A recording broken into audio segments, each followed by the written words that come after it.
vocês? Tá gravando. Agora sim, aquilo tudo que eu falei ainda tá valendo. A gente vai ter a aula de hoje sobre API de processos. O que a gente vai ver na aula de hoje de API de processos? Opa, pulou dois.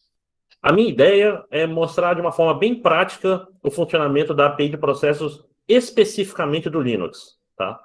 Por que do Linux? Primeiro, porque ela é parecida com a do Unix.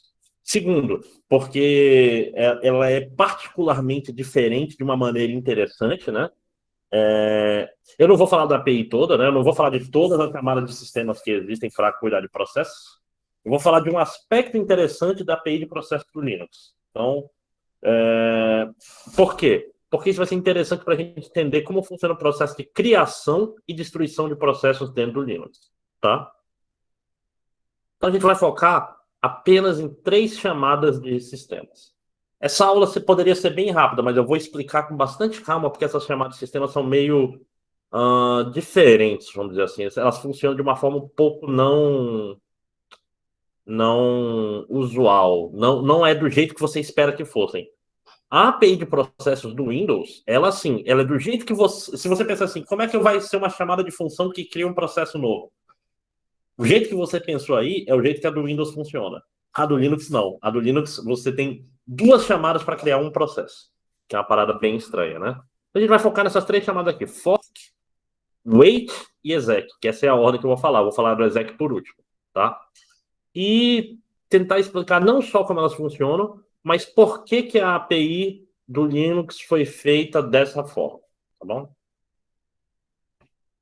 Porra, por que eu clico e ele pula 2? Nunca vou saber por quê. Então vamos começar. Ó, vai ter fork, wait, exec e a motivação por trás da API ter sido feita do jeito que foi feito. Ó, tô falando, eu clico e ele dá 2 passos. Que coisa estranha. Então, a criação de processos, a criação mesmo, tipo assim, não tem nada e o SO cria um novo processo do nada, ele vai lá para novo, lembra vocês viram o vídeo, eu espero que vocês viram o vídeo, né? Tem aquele meu desenho dos estados do processo, lá tem o estado novo, né? Não é do Getúlio Vargas, é o estado novo, o processo está no estado novo, está sendo criado. Quem faz o processo chegar nesse estado é a chamada de sistema chamada fork, ou fork.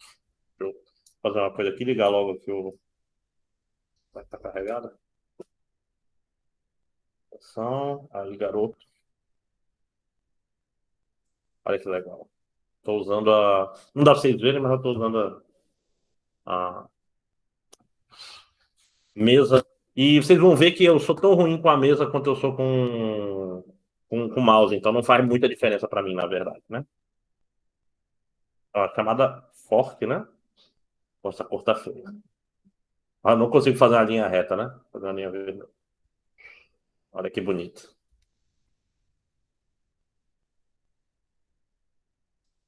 Tô brincando aqui, parece, né? Volto pra cá. Tá. Então, vamos pensar na chamada fork, eu vou explicar um pouco para vocês. Se vocês pensarem, é uma chamada de sistemas que cria um processo novo. Então, ela deve ser super simples, né? Se você acha que ela é simples, você achou errado. Cadê? Otário. Né? Por quê? Porque ela é muito estranha. Muito estranha. Ela funciona do jeito que não é o jeito que você espera. Ela é chamada completamente diferente. Então, aqui, lá no Colab Web, tem um negócio, códigos para o laboratório de processo. Cadê? Eu quero que você. Eu esqueci de falar isso. Mil perdão. Deixa eu desativar a edição. Está bem aqui. Códigos para o laboratório ao vivo de API de processos. Eu quero que vocês cliquem aqui, baixem esses códigos, porque o primeiro desses códigos é esse aqui. Esse é o código do fork, né? Cadê você, amigo? Tá aqui.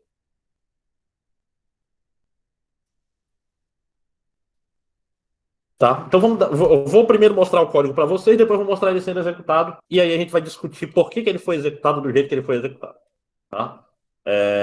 Primeiro, então, ele é bem simples. Ele tem uma main, ele vai imprimir aqui Hello World, só para você saber que ele existe. E PID dele, né? O que é o PID? É o ID do processo. Opa. Deixa eu fazer com mal. Ah, tá aqui o laser pointer, é isso que eu queria. Tá muito mais legal. É isso? Não? Que coisa. O negócio já foi melhor, né? Tá. Então, ele vai primeiro imprimir Hello World e vai imprimir o número do processo. Que número é esse? É o identificador do processo, que eu acho que na próxima aula eu falo do que tem no identificador do processo, quando eu for falar de troca de contexto, né?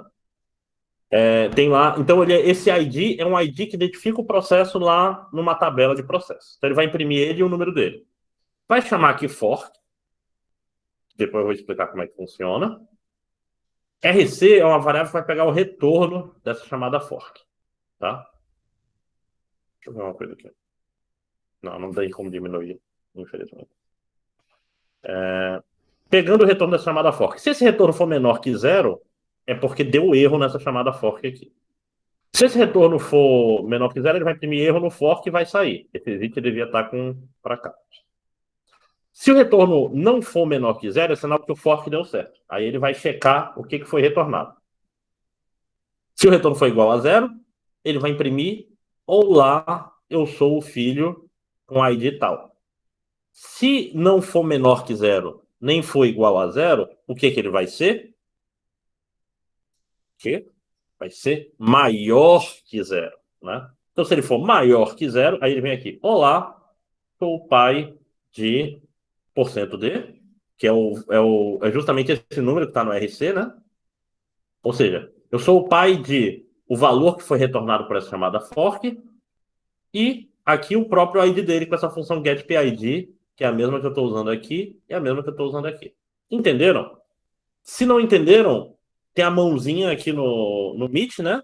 Ou você pode mandar mensagem no chat. Deixa eu ver, tem uma mensagem no chat já. Deixa eu ver o que ela disse. Foi só boa noite, etc. Beleza. Então agora vamos ver esse código rodando, já que não teve nenhuma mãozinha levantada. Todo mundo conseguiu. Não esqueçam, vão tentando baixar enquanto isso, né? Enquanto eu estou aqui lutando contra o mouse. Socorro. Sai. Tá? Então tá aqui, ó. Mesmo código agora em preto, né? Vamos ver ele funcionando. Esse código lá naquele zip que eu passei para vocês, ele é o p1fork.cc, .c, né? Tem uma faixa preta e branca aqui embaixo, porra é essa? Ah, tá, Tá, entendi. O LS, né? O meu tem uns a mais aqui, porque já tem a solução dos exercícios de hoje. Tem exercício, vocês vão programar. Depois de muito tempo, né? Dito mais devagar quando eu estou em call, aparentemente. Ó, rodei o programa. Olha o que aconteceu. Ele imprimiu aqui o Hello World, normal. Imprimiu, olá, Hello World, eu sou 103. Ou seja, esse 103, ele foi impresso pelo processo de número 103. O ID dele era 103. Detalhes sobre esse 103 aqui. Esse 103 é o ID dentro da máquina virtual Linux que está rodando no meu Windows, tá? Então, se eu vier um PSA aqui que mostra todos os processos, eu tenho aqui só 4 processos no momento. Que é o processo 1, que é o root, tem o processo 9, que é o terminal, o processo 10, que é o bash, que está rodando em cima do terminal, né? Que é o script que faz os get, né? E o próprio PSAlx que eu acabei de rodar. Então, eu tenho 4 processos, agora 3, porque o PSAlx já morreu. Então, quando eu rodei esse P1 for, quem imprimiu o Hello World foi o cara que tinha o ID 103. Quem imprimiu Olá, sou o pai de 104 também foi o 103. E quem imprimiu Olá, sou o filho foi o 104. Agora, que porra é essa? O que aconteceu? Vamos dar uma olhada nesse programa de novo para vocês verem uma coisa estranha. Tá indo muito rápido? Essa parte aqui é meio estranha. É importante pra caramba que vocês entendam isso. Se tem uma coisa que é para vocês entenderem na aula de hoje, é como funciona o fork. O resto vocês se viram, né? Então vamos olhar de novo. Tem 3 prints aqui, né? No código tem 3 prints também. Esse...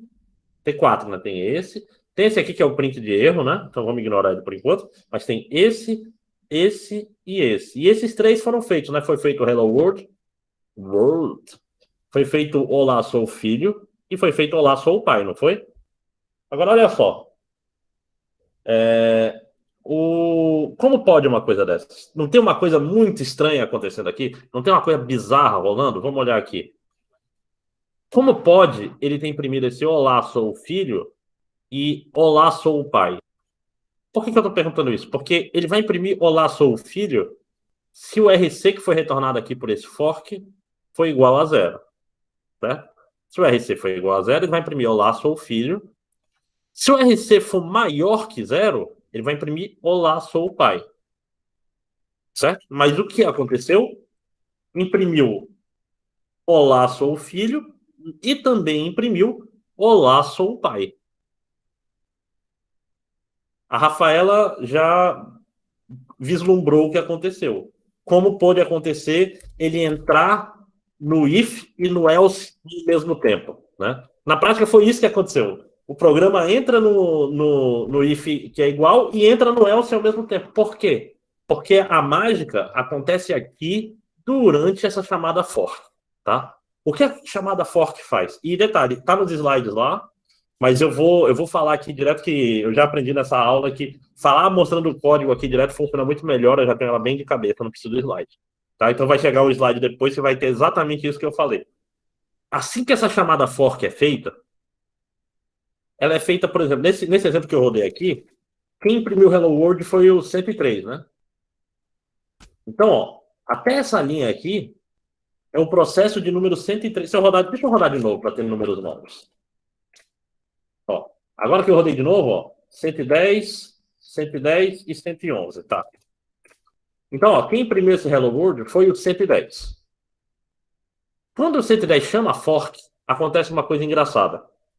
É criado um outro processo, que é o 111. Esse outro processo, ele é exatamente igual ao 110. Exatamente igual. Ele é uma cópia, ele é um clone. Ele copia tudo. Copia memória, copia valor de variáveis, copia o escambau. Tá? Copia tudo do original. Então o 110 chamou fork. Quando chama fork, é criada uma cópia do 110, que é o 111. Só tem uma única coisa que diferencia o 110 do 111. Você já deve ter visto filme com clone, né? Eu não sei se tem filme com clone recente, assim, mas sempre tem um filme que tem um cara e um clone dele. Uma das coisas que vai acontecer em algum momento é: quem será que é o original? Será que eu sou o clone de verdade? Eu acho que o mais recente é o Grande Truque, né? Spoiler, desculpa. Quem não viu, é um filme de mágico em 1800 e pouco, tem clone no filme. Então eu já tô estragando mais, eu continuo falando, né? Nesse filme, você não sabe quem é o original e quem é o clone. Em vários outros, no filme Schwarzenegger dos anos 90 também não, né? E aqui quase que acontece isso. Não tem como distinguir o 110, que é o original, vou chamar de pai, que é o termo que se usa, e o 111, que é o filho dele, que é o clone dele. Só tem uma coisa que muda: o valor de RC. Não, nem pelo PID, porque senão tu teria que controlar muito pior. Um jeito mais fácil de saber é essa variável RC. O clone da Globo 2011, vocês estavam nascendo quando passou essa novela. Nossa, eu já estava no terceiro ano do ensino médio, que coisa. Quando você chama fork, ele retorna valores diferentes para o pai e para o filho, tá? Para o filho, ele retorna zero. Então, se eu chamei fork, no filho, vamos dizer que é como se eu criasse uma realidade paralela, em que tudo é igual menos o valor de RC. Nessa realidade paralela do filho, RC é igual a zero. Então o filho vem aqui, não, é igual a zero, é. Aí ele imprime isso. Sou o filho, get PID, aí imprime aqui 111. Tá? No pai, RC não é zero. RC é o ID do filho. É o identificador do filho, é o PID do filho. Então, na prática, o pai recebe de presente, quando ele chama fork, o identificador do filho, que ele pode, inclusive, usar para monitorar esse filho depois. Então, o pai, quando ele chega aqui, ó, RC igual a zero? Não, RC é igual ao ID do filho que foi criado. E aí ele imprime: olá, sou o pai de RC, que vai ser o valor, e PID. Certo? Vamos ver de novo para ver como é bonito. Então, ó, aqui criei o 113. O pai, o filho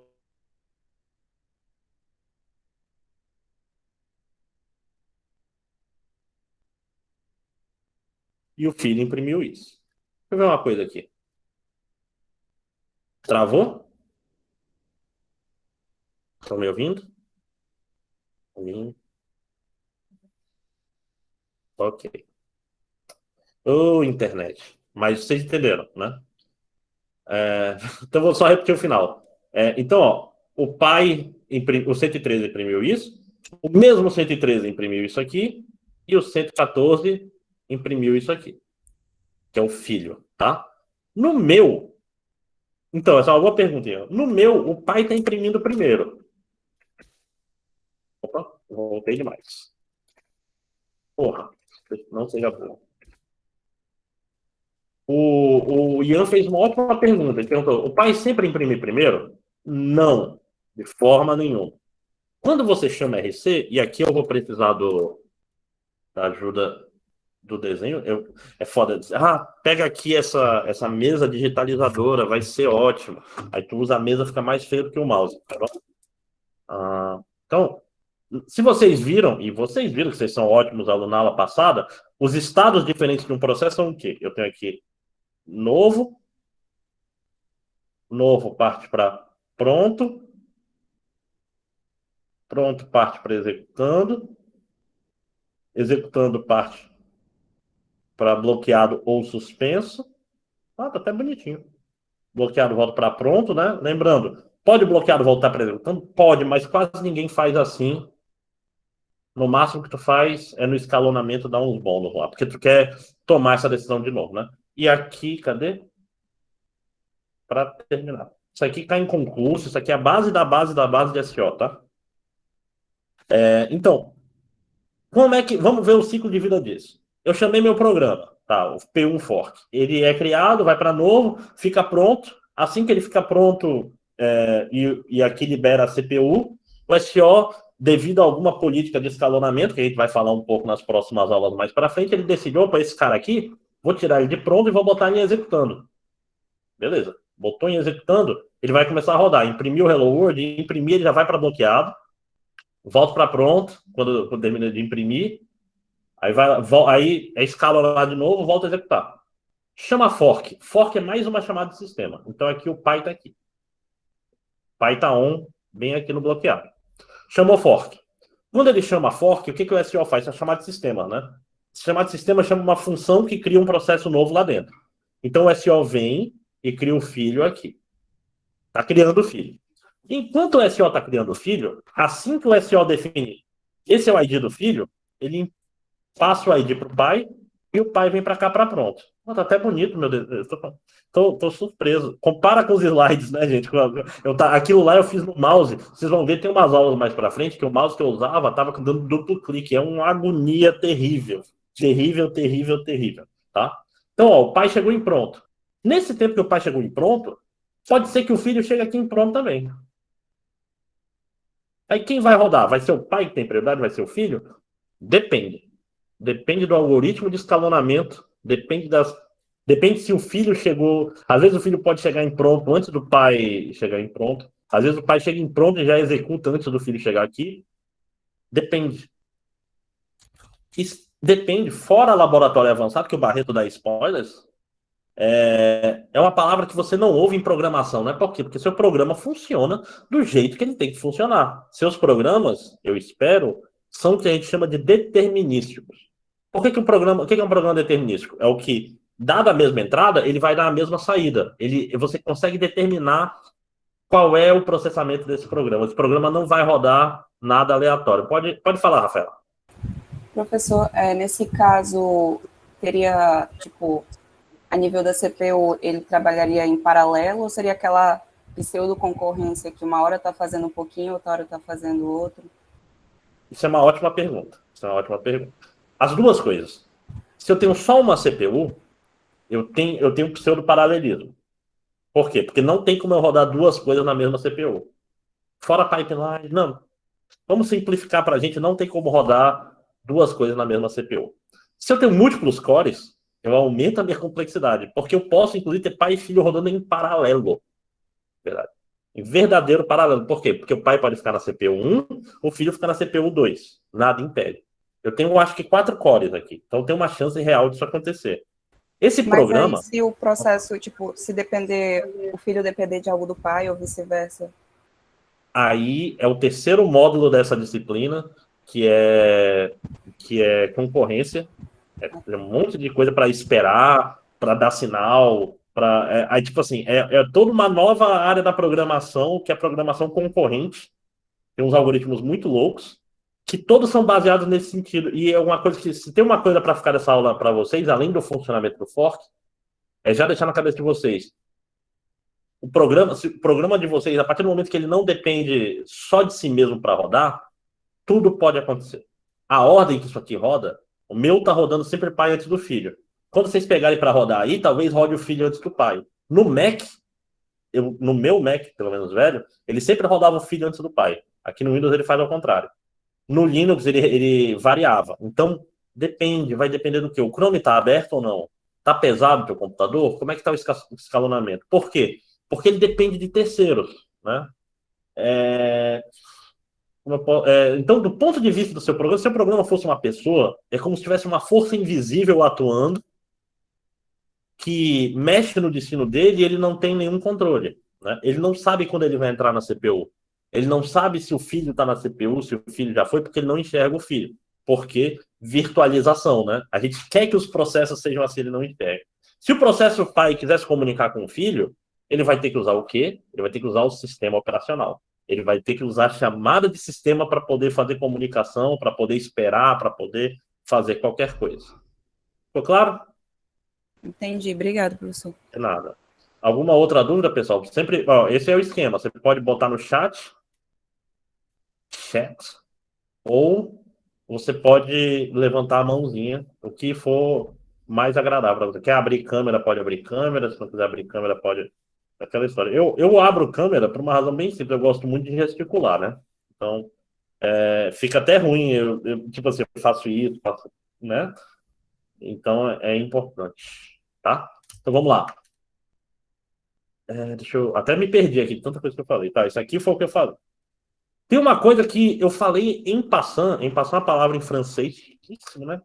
Que é de passagem, né? Mas isso é porque vem do xadrez.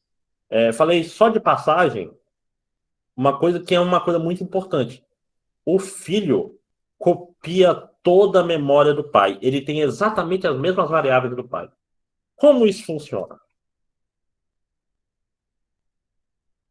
Tá? Então, como eu estava dizendo, o filho, não é as mesmas variáveis. A variável do pai, ele não tem, ele tira uma cópia. O que significa ele ser uma cópia? Significa que alterações de variáveis no filho não mexem no pai. O filho tem suas próprias variáveis. A parte passou do fork, ele copia o valor atual das variáveis, e se tu mexer no filho, você não mexe no pai. Só, se tu tiver um clone e cortar a mão dele, não o original não perde a mão. É diferente de Viagem no Tempo, é diferente daquele filme Looper, o cara usa maquiagem para ficar parecido com Bruce Willis, né? Ali, se o cara corta a mão, o cara parece sem mão, né? E assim por diante, tá? O filho tem seus próprios registradores, ele tem seu ID, ele tem seu próprio program counter, ou seja, o filho não anda na mesma linha do pai, né? O pai pode fazer um monte de coisa e o filho continuar. Inclusive, tem um negócio interessante que vocês vão ver mais para frente. Se o pai acaba, o filho morre. Essa é uma parada interessante. O filho, ele é umbilicalmente ligado ao pai. Tá? Ou seja, quando o pai morre, todos os filhos dele morrem também. Isso é muito útil. Muito, muito, muito útil. Você já deve ter visto isso acontecendo, sabe onde? No terminal. Os processos que você roda no terminal, e depois eu vou explicar como é que o processo é diferente do terminal. Se você fecha o terminal, não fecha todos os teus programas, já não aconteceu isso com vocês? Tava o negócio rodando, você queria que ele rodasse no fundo, aí tu fecha o terminal, o programa morre. Por quê? Porque o terminal é o pai daquele processo, e se você mata o pai, o filho morre. Isso é útil. Por exemplo, o servidor X. Será que usam isso no Linux? Servidor X é o servidor de janelas, que a gente chama, né? O modo gráfico. O Ctrl Alt F7. Quando ele dá pau, ele mata todos os processos de uma vez. Por quê? Porque todos os processos são filhos do gerenciador de janelas. Tá? Inclusive, acho que é Ctrl Alt Backspace no Linux, não sei se ainda tem isso. Ele reinicia, né, o servidor X. O que isso faz? Ele vai matar todos os processos que foram criados pelo gerenciador de janelas. Ou seja, isso acaba sendo um comportamento útil e esperado. Ah, professor, eu não quero que o filho morra quando o pai. Você tem que fazer ele virar filho de um outro processo. De preferência, esse processo root 1 aqui. Esse cara é o init, né? O processo 1 é o começo do sistema operacional. É a main do Linux. Então, se a main do Linux morrer, acabou o sistema. Ele só acaba quando você desliga a máquina. É o último processo a ser destruído. Tá? Então, ficou clara a parte da memória de ser uma cópia? É uma cópia perfeita, fora um detalhe que é o RC, né? Ficou claro? Posso continuar? Estou falando muito rápido? Eu estou me empolgando. Eu tava com medo, eu doei sangue hoje, eu tava pensando, porra, eu vou chegar lá tudo desanimado, falar devagar, ficar assim. Mas não, já estou animado de novo, já fabriquei o sangue todo de novo, né? Já posso doar de novo amanhã. Doem sangue, isso é legal. Faz bem, tá? Uma coisa interessante sobre a memória, super importante. Pensa assim, eu tenho um programa, esse programa é o Chrome. O meu Chrome, nesse momento, eu sempre gosto de usar o Chrome de exemplo em aula de SEO, porque ele é um software terrível e eu sofro síndrome de Estocolmo com ele, né? Por quê? Porque olha esse desgraçado aqui. Tá com só 56 abas abertas, tá aqui com 3,5 GB de memória. Significa que se eu abrir uma aba nova, ele vai copiar esses 3,5 GB? Não, não vai. Por quê? Porque ele usa uma parada muito inteligente que tem em tudo quanto é sistema de memória, que é o chamado copy on write, ou copiar quando escrever. Assim que eu faço o fork, a memória do filho é exatamente igual à do pai, né? Concordam comigo? Se a memória é exatamente igual à do pai, eu não preciso copiar agora. Eu não copio isso daqui. Eu deixo só uns ponteiros no filho falando, olha, se quiser essa memória, você não é exatamente ponteiro, tem os outros negócios ali no meio, mas é na hierarquia de memória, tem umas soluções para isso. Se tu quer essa variável aqui, usa essa variável do pai. Se tu quer essa variável aqui, usa essa variável do pai.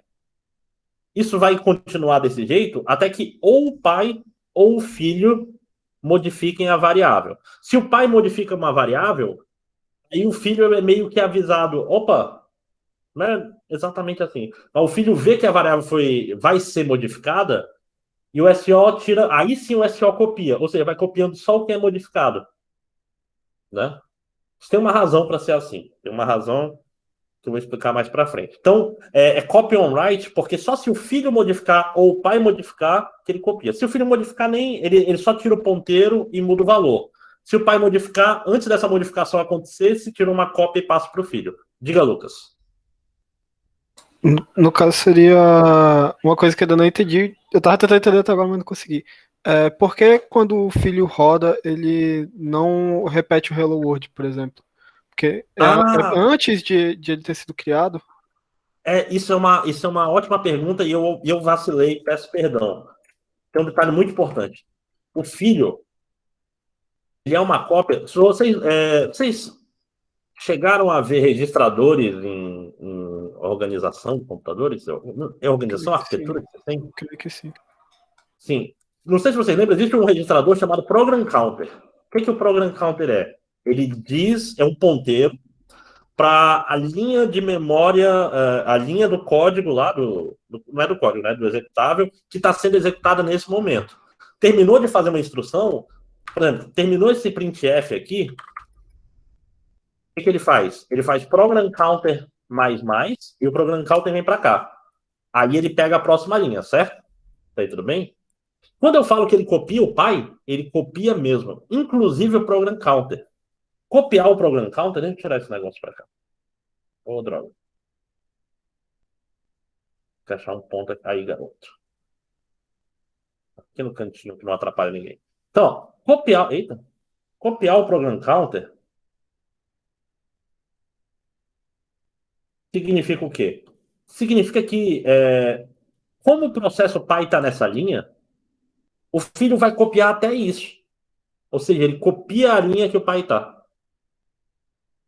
Aí, quando o pai está voltando do fork, ele já. É porque, olha só, tem que entender uma coisa. Essa linha aqui não é uma linha, né? Isso aqui é uma chamada de função. Essa chamada de função, ela tem um monte de outras coisas lá. E em algum momento ela tem uma chamada de sistemas. E tanto o pai quanto o filho voltam dessa chamada de sistemas. Eu ia fazer uma referência a Prince of Persia, mas isso é mais velho. Até eu não era nascido se bobear quando saiu, mas. É como. Literalmente saem duas cópias exatamente iguais. Então eles saem na mesma linha. Como eu falei, não tem. Se o filho começasse daqui, eu estaria começando do zero. Então ele não é igual ao pai. Ele não precisaria copiar as variáveis, porque ia ter isso aqui, ia declarar a variável de novo. Ou seja, o fork ele não cria do zero. Ele cria uma cópia mesmo, uma cópia idêntica, fora o RC. Ficou um pouco mais claro? Sim, professor. Então, no caso, seria, tipo, como ele copia a memória, ele vai manter o RC e o I, mas como ele também copiou o Problem Counter, ele só vai rodar a partir do momento em que o pai tinha parado. Isso, é aquela história. Dessa chamada de função, entra um processo e saem dois processos daqui. Eita, tá travando tudo. Travou aí? A minha máquina tá travando. Não, dá para ver, senhor. Peraí. Daqui desse fork, sai um processo pai e sai um processo filho. Dessa chamada. E a única coisa que diferencia um do outro é justamente o RC. Tá? Então esse é o segredo da parada. É isso que funciona. Então toda vez que você chamar um fork, é criado um novo cara ali. Inclusive tem um ataque, tem um ataque antigamente era muito normal, chamado fork bomb. Então um fork bomb é um for chamando fork. É um IO1, né? Com fork. Aí ele ficava criando um monte de processo até o SO ficar todo cagado. Óbvio que hoje em dia SO tem proteção contra isso, mas no começo não tinha, porque era tudo mato, né?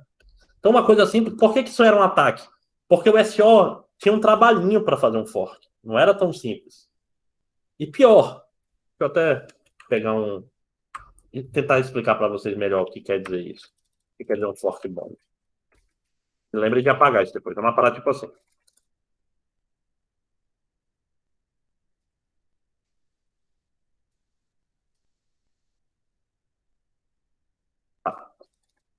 Qual é o problema de um negócio desse aqui? É porque o primeiro pai que chegar, ele vai chamar fork e vai virar um pai e um filho.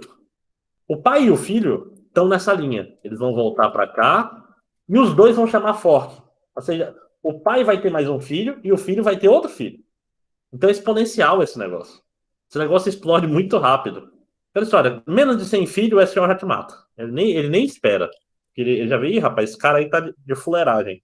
Porque de pouquinho em pouquinho ele se enche de processo. Aí agora o escalonamento fica mais lento. Você tá gastando memória. Então, mas era um ataque quando Linux e Unix eram mais primitivos, isso era super normal, tá? Mas claro, o fork é a parte fácil, gente. Difícil é o resto. Mas é muito importante que vocês saiam da parte do fork. Deixa eu ver, acho que o seu último slide. Não, ainda tem, né? Com um conceito de fork super bem na cabeça. Tá? Professor, você pode repetir de novo esse copy on write, que eu não entendi muito bem. Tá, então vamos olhar aqui esse código. Esse código aqui tem duas variáveis, certo? RC e I. Vamos ver que aqui tenha também. Eu tenho que lembrar de não salvar quando eu sair. Tem um vetor grandão, tá? Grandão. Isso aqui não deve ter. Agora estou curioso. 3, 4, 3. Isso aqui é um K, isso aqui é um Mac. Não tem lá, 4 GB. É um vetor. Até que é razoável. Né? Tem esse vetor de 4 GB, né? Na hora do fork, ele não vai copiar o vetor de 4 GB. Ele vai meio que só botar um ponteiro no filho falando, ei, é aquele vetor de 4 GB, tá? Aí conforme a memória for sendo modificada, aí sim ela é copiada para o filho. Certo? Então, vamos dizer que aí o pai pegou, mexeu no vetor na posição do índice 500. Não é nem, aliás, não é nem pelo nome da variável, é por posição de memória, tá? Mexeu no vetor de índice 500, ele faz isso aqui, o SO vai ver, opa, essa posição está copiada. Aí o SO vai copiar o valor antigo e vai atualizar o valor novo no pai. Ficou mais claro? Sim, isso acontece para todas as variáveis ou só são as variáveis mais pesadas? Todas as variáveis. Ele não copia nenhuma variável para o filho, só uma. O RC, ele copia de verdade. Por quê? Porque não é nem cópia, porque ele já muda, né? Então, na prática, chamar O resto, fork, então, só fica meio que o ponteiro, como o senhor falou. isso. Ele não copia nada. Ele só fala, tá aí teu filho, tua memória é igual ao teu pai. Conforme o pai vai mudando, tu vai copiando para o filho. Ah, Certo? entendi.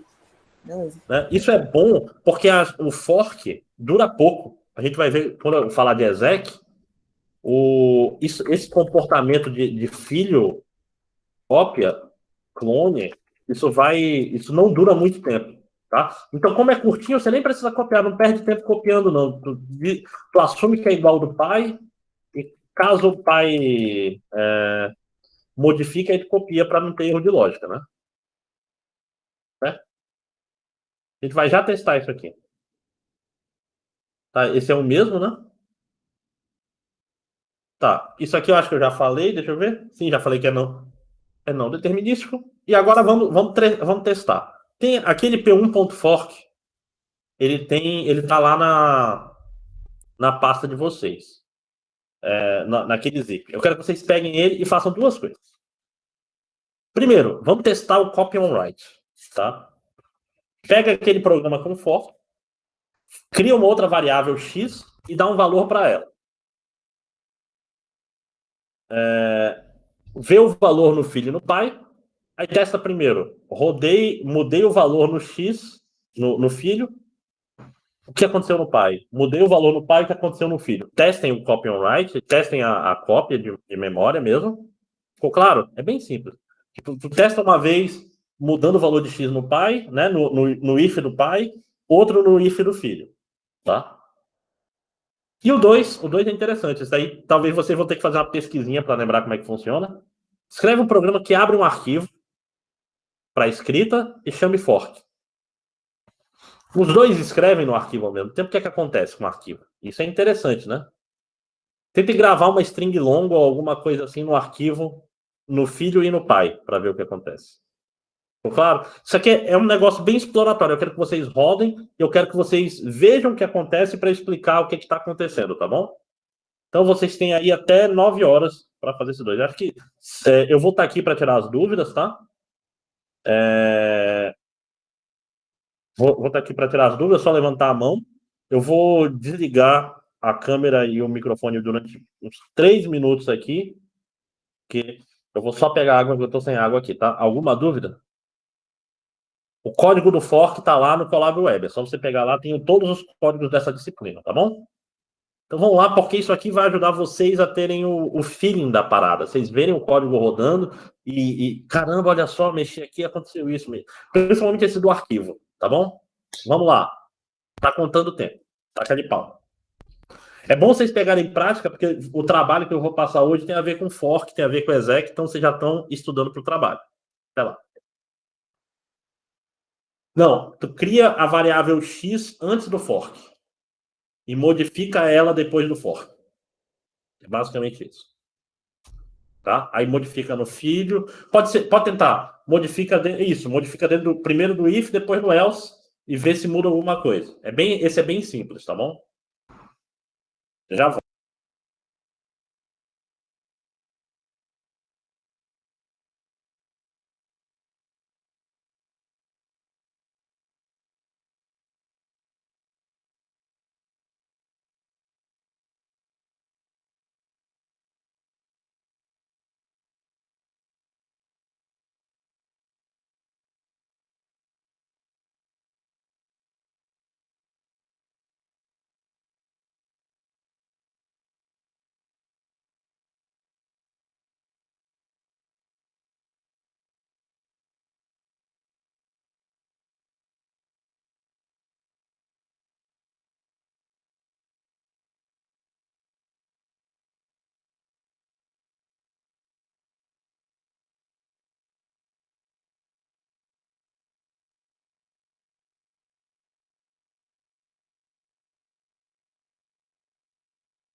Cortei.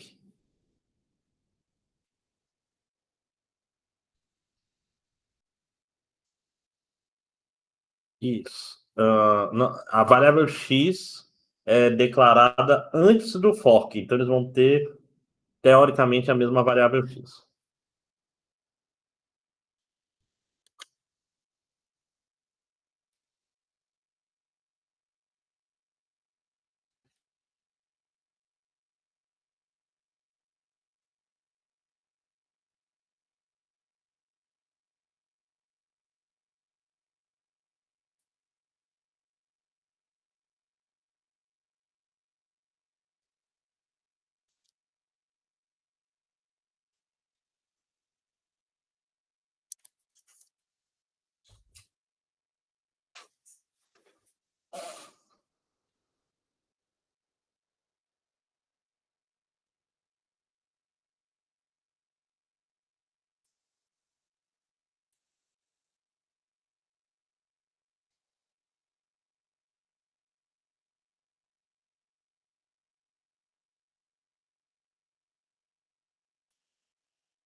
Fala aí, ó.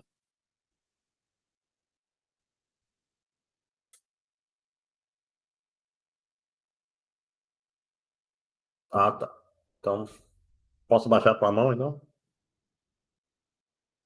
Não, no segundo, a mesma coisa. Você cria o file antes do fork e imprime depois do fork dentro dos ifs. Para ficar bem claro quem está fazendo o quê. Tipo, o pai pode imprimir alguma coisa com o pai, mas é bom ser uma string longa para vocês verem. Ou então um for com bastante impressão, alguma coisa assim. Para vocês verem intercalação entre os dois.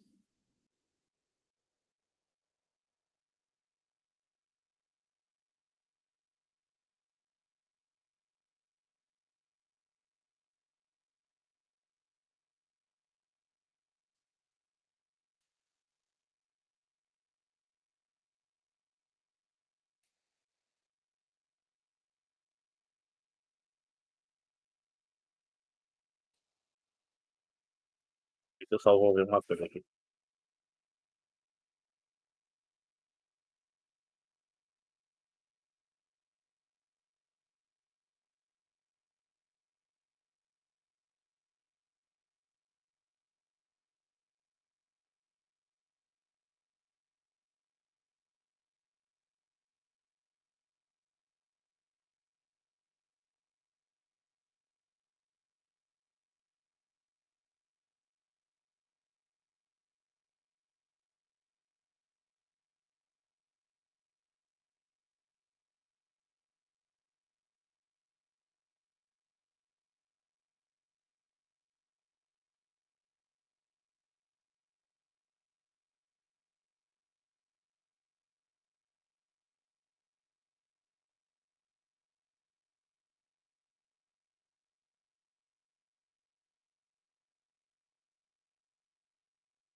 A gravação vai sim para o Colab, fiquem tranquilos.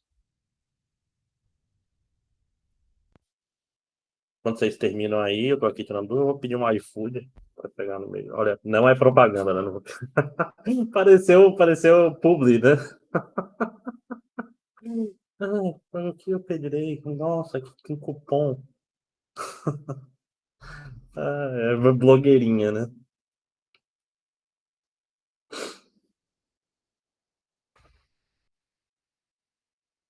É porque não tem condições de fazer nada nesse horário, tô sem comida em casa.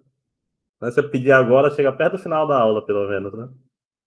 Pô, Subway é bom, né? Porque não sai caro.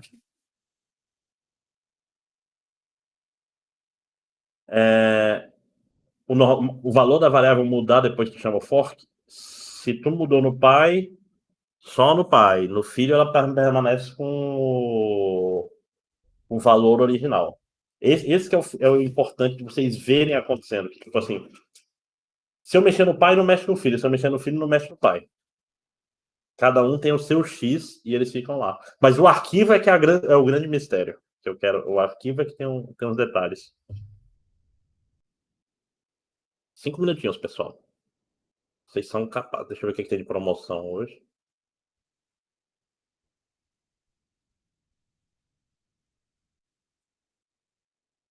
Professor, mas é isso que ficou minha dúvida. Tipo, eu entendi que um não vai influenciar no outro, né? Mas no caso lá daquela espécie lá de ponteiro dentro do copy on write, que ele vai apontar para mudança, ele só vai copiar a mudança quando? Deixa eu mostrar aqui. Deixa eu ver se eu tenho uma versão dele aqui. Peraí. Não tem, mas eu posso mostrar. Lembrar de desfazer só depois. Então, no período que vem, eu pego o mesmo arquivo e já está errado. Então, vamos fazer aqui um exemplo da primeira, que a primeira é tranquila. Aqui tem um X que recebe 100, né?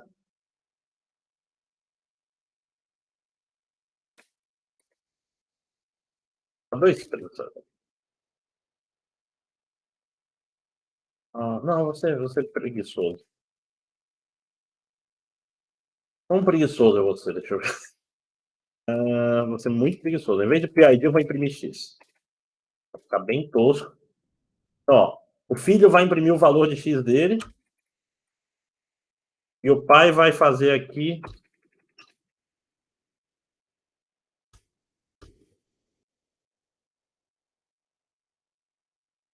X recebe 200.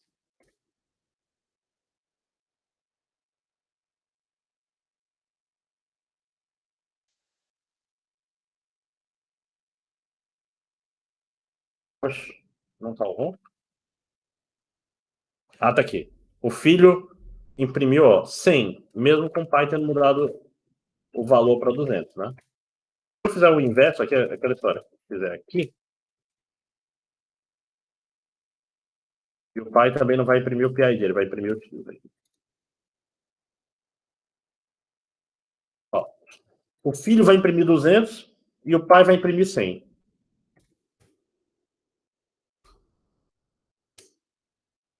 Ó, o pai imprimiu 100 bem aqui e o filho imprimiu 200. Minha cadeira está descendo.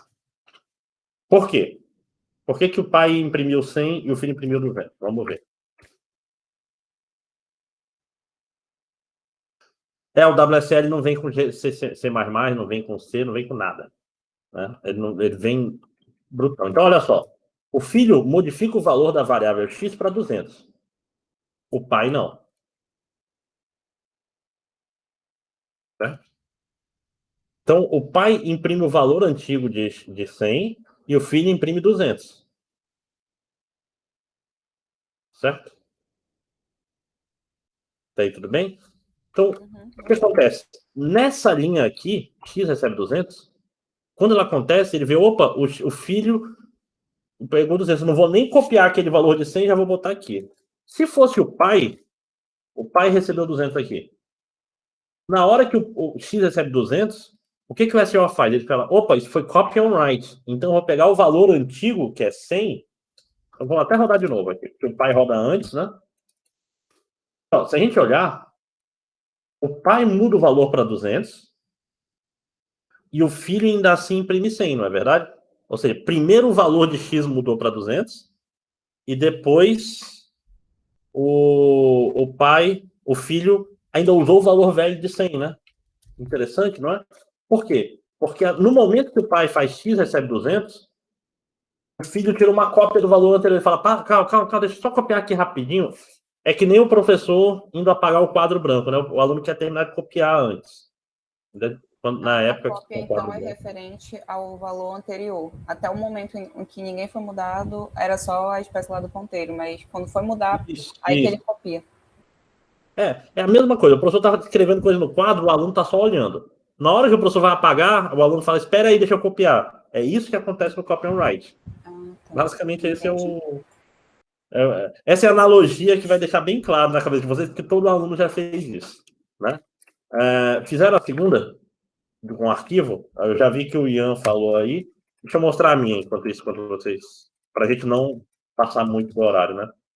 Mas não pedir o meu iFood. Fiz em C++ por preguiça, tá? O meu, ó, só para dar uma dica de como fazer para ficar mais interessante. O meu está imprimindo 100 mil vezes, o filho está imprimindo 100 mil vezes processo filho no arquivo, e o pai está imprimindo 100 mil vezes processo pai no arquivo. Então, eu tentei fazer um negócio nesse esquema, um for para imprimir uma porrada de coisa, uma coisa no filho e uma coisa no pai para ver o que acontece. Rapidinho. Enquanto eu peço meu iFood. Eu tentei fazer desse jeito aí, só que saiu organizado. Veio primeiro todos os... No meu caso, não botei 10 mil, eu botei 20. Foi as primeiras 20 organizadas do pai, sem ter intercalação, depois faz direto do filho. Mete 2-0 aí que tu vai ver. Aquela história, uma hora vai intercalar. Porque o que acontece é que, às vezes, o pai conseguiu gravar tudo antes do filho executar pela primeira vez. Vai depender muito de como está o sistema. Crepe.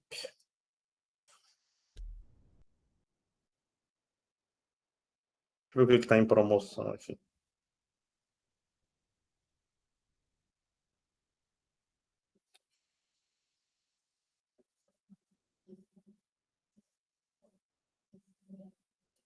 Pizza, sabe?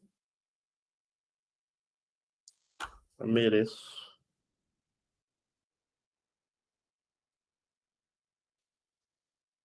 Já? Agora deu uns problemas aqui nas strings mesmo. Não é um problema, é uma solução, né? É o que era esperado. Então vamos ver o que acontece aqui de novo. Vamos reolhar esse processo aqui. O filho vai imprimir 100 mil vezes processo filho e o pai vai imprimir 100 mil vezes processo pai. Vamos ver. Antes de eu fazer isso, deixa eu desfazer a cagada que eu fiz aqui. Fazer essa cagada que eu fiz aqui. Deixa eu ver aqui.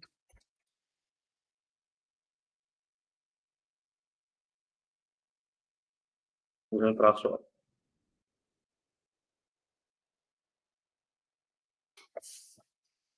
Eita, aí fica, esse tipo de zigue-zagueira é legal, que às vezes dá, às vezes não dá. O meu não dá, porque o WSL, eu acho que ele organiza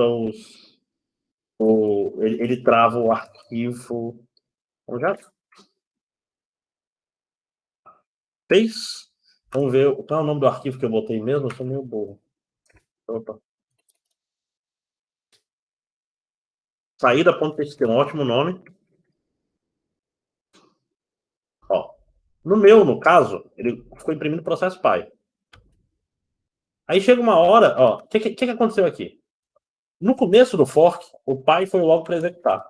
Consegui imprimir vários, até que o filho começou a intercalar. Intercalando normal até aqui. Falando até bonitinho. Opa, teve algum momento aqui, ó. Em algum momento, por alguma razão bizarra, acho que eu mexi o mouse. Essa parada é muito louca. Eu mexi o mouse. Parou de intercalar. Dei Alt Tab. Eu, sei lá, gravei um som, qualquer coisa. Essas coisas, elas mexem no escalonamento e podem gerar um imponderável. Tem um trecho aqui que o filho rodou direto várias vezes sem o pai entrar de novo. Ó, ou seja, esse que eu falo que é o comportamento não determinístico. Ó, tem hora que o pai roda muito, tem hora que o filho roda muito. E a gente não tem. E no final, né? Como o pai teve aquele começo que ele já estava rodando mais, no fim sobrou o filho rodando sozinho. Certo? Subway mesmo. Legal. Então, é isso que eu queria que vocês vissem. Por que isso acontece, professor? Pô, professor, você não falou que era cópia da memória, não sei o quê? Então, isso que é o mais interessante. Esse arquivo aqui, arc, eu estou usando C++ por pura preguiça, tá? Ele é uma variável. Essa variável é um ponteiro de arquivo. Quando você chama o fork, esse ponteiro de arquivo é copiado, mas o arquivo é o mesmo. Os dois ponteiros estão apontando para o mesmo arquivo, por isso os dois estão gravando no mesmo arquivo. Certo? Entenderam isso? Então eu tirei uma cópia do ponteiro de arquivo, mas não uma cópia do arquivo que ele está sendo apontado. Ok? Show? Ficou claro? Todo mundo conseguiu ver isso? Posso continuar? Que agora vem outra chamada de sistemas. Beleza. Vamos lá. Lá que eu quero. Então, peraí, só um segundo, gente, senão eu vou passar fome.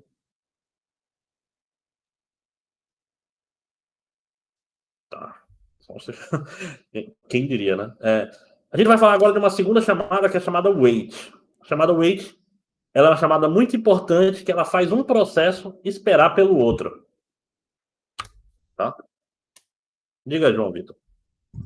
Professor, só para resumindo, para ver se eu entendi, o fork, então, ele faz um processo, criar um próprio clone para rodar os dois intercaladamente? Eles rodam em paralelo, isso. Paralelo. Serve só para isso.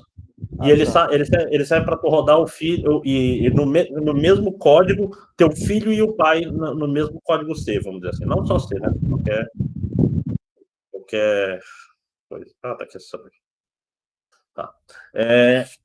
Então, a gente tem essa indeterminação, não determinístico, porque não tem ninguém esperando ninguém, estão rodando tudo na doida, né? A chamada wait serve para resolver esse problema. A gente começa, peraí. Cacete. Desculpem. Então, a gente tem duas chamadas. A chamada wait e a chamada wait PID, ou seja, identificador de processo.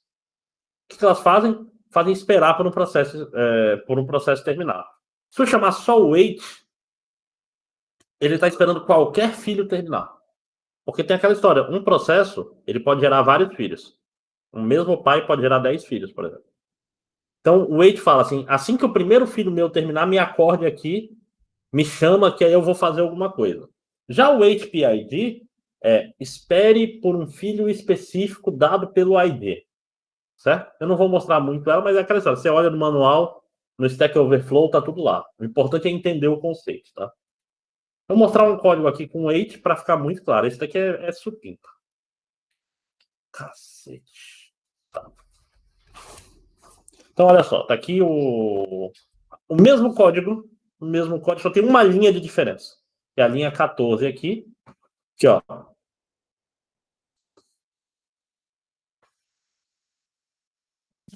O pai agora tem um wait aqui. O que esse wait vai fazer? Assim que chamar o wait, o pai vai esperar que o filho termine. Tá? Então vamos olhar isso rodando.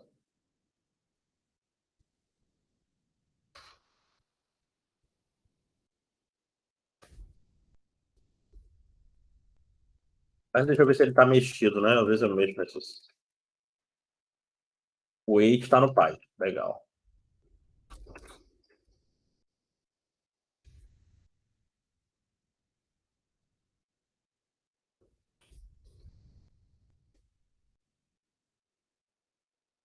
Tá. Então, olha só o que a gente tem aqui. Agora, a primeira coisa que vocês podem reparar, no meu, pelo menos, o pai sempre rodava antes do filho, né? Agora mudou. Agora o filho terminou antes do pai. Então, ó, o pai imprimiu o Hello World, né? O original. O filho imprimiu, que é o 290, e o pai falou, sou o pai de 290 e é o PID 289. Imprimi mais uma coisa aqui, né? Imprimiu o valor de WC. Quem é WC? WC aqui não é banheiro, é o retorno do wait. Que número é esse? Vocês conseguem imaginar que número é esse? Isso é o ID do cara que terminou. Por que ele retorna o ID do cara que terminou? Porque o wait, ele espera qualquer filho terminar. Eu tenho 20 filhos. Um acabou, o wait vai me retornar o ID desse cara que terminou. Porque, por exemplo, vamos dizer assim, eu tenho 5 filhos que estão fazendo a tarefa A, 5 que estão fazendo a tarefa B, 5 que estão fazendo a tarefa C. Com esse ID que ele retornou, eu consigo identificar qual tarefa que terminou e poder agir da forma que melhor funciona, né? Eu não vou escolher comida no meio da aula. Sacanagem, logo tem um exercício aí, né? Então, agora, esse programa ficou determinístico. Por quê? Porque eu posso rodar quantas vezes eu quiser esse negócio, sempre o filho vai rodar antes do pai. Por que o filho vai rodar sempre antes do pai? Porque o pai vai esperar o filho terminar antes de imprimir o dele. Então, do ponto de vista dos prints, esses programas são determinísticos. A saída deles vai ser sempre a mesma, dada a mesma entrada. Sempre vai estar na mesma ordem. Então, na prática, esse wait aqui, ele serve como uma primitiva de ordenação entre pai e filho. O pai está esperando o filho terminar, então está gerando uma ordem entre eles. Ficou claro? Então, vamos lá. Esse foi o que eu acabei de falar. Ficou claro o wait? Porque agora o bicho vai pegar. Deixa eu só olhar o que tem aqui nessa survey. Só um segundo. 2 de 15, será? Não sou só eu, tá, gente? Não me chama de gordo.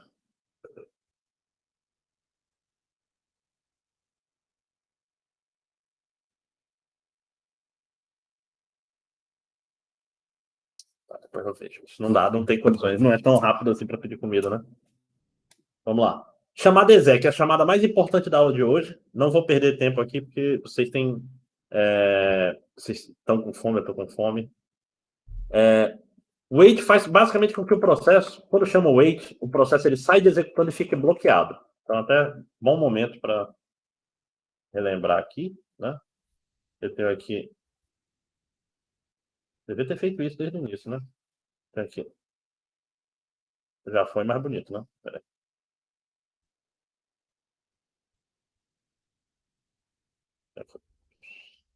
Pronto. Executando. É porque eu tô longe, né? Bloqueado. Socorro. Então, quando o processo pai está aqui, executando, e ele chama o wait, ele vem para cá. E ele vai ficar aqui bloqueado até que o filho execute, termine e venha para cá para terminado, ou zumbi, ou seja lá como foi chamado nesse sistema operacional. Ficou horroroso, socorro. Né? Quando o filho chega em terminado, o SO vai olhar, legal, tem alguém esperando por esse cara? Aí ele vai olhar, opa, o pai dele estava esperando algum dos filhos terminar. Aí o pai vai sair daqui e vai voltar para pronto e vai poder continuar rodando. E é isso que vai acontecer. Ficou mais claro? Supimpa, né? Então, basicamente é isso que o wait faz, é tornar o código determinístico. Então, vamos lá para o exec agora. O exec é o filé. O exec é a chamada mágica, que é a que estava faltando para esse negócio fazer sentido. O exec faz o clone se transformar em outra pessoa. Outra pessoa não, porque é outro processo. Ele faz o teu programa o programa filho, deixar de ser uma cópia do pai para ele virar um programa distinto. Ou seja, ele vai carregar um executável qualquer, determinado no exec, e esse programa vai virar esse processo filho vai virar esse executável. Certo? Do jeito que a gente estava fazendo só com fork, o fork é meio inútil sozinho. Assim, tem suas utilidades, mas não são muitas. Por quê? Porque ele basicamente cria uma cópia do pai. E acabou. Essa cópia não tem muito que tu consiga fazer com isso. Com o exec, não. Você consegue fazer o filho virar outra coisa. Evitem fazer isso no pai, tá? Então, cadê? Aqui um exemplo que eu vou mostrar no terminal também. É o mesmo exemplo de novo, só que com essas linhas aqui no meio, no lugar.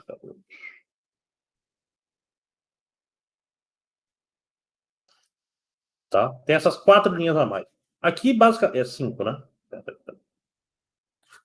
Essas aqui, basicamente, eu estou montando os argumentos e aqui está o exec. Tá? O que esse cara está fazendo? Eu estou fazendo o filho fazer o seguinte. Chamar esse cara aqui, se transformar nesse executável. Vocês conhecem o comando WC?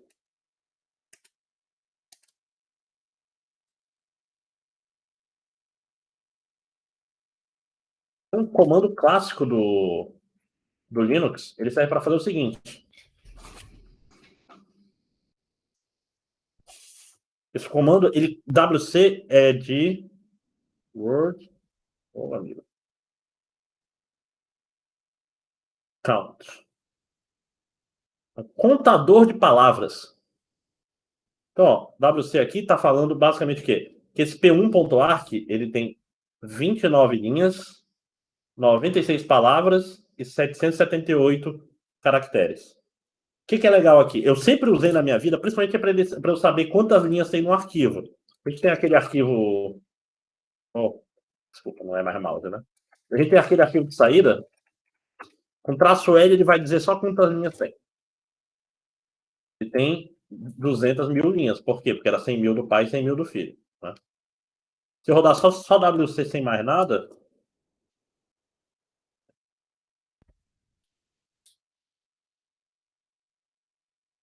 Ó, ele está falando basicamente, ó, tem 200 mil linhas, 400 mil palavras e 3 milhões de caracteres. É um programa bem simples, tá? Então, ó, voltando ao código aqui, o filho, ele vai se tornar WC... Deixa eu mostrar o meu aqui, que é mais fácil. E apagar essas coisas todas.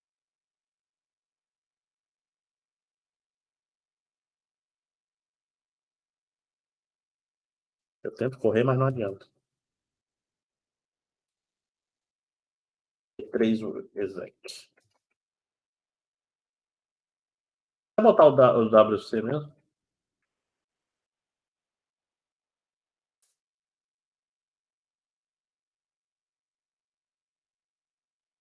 Ó, reparem, eu tenho aqui um vetor de char, que o primeiro char dele é WC, o segundo é P3 exec e o terceiro é nulo, tá? Vamos ver o que ele vai fazer.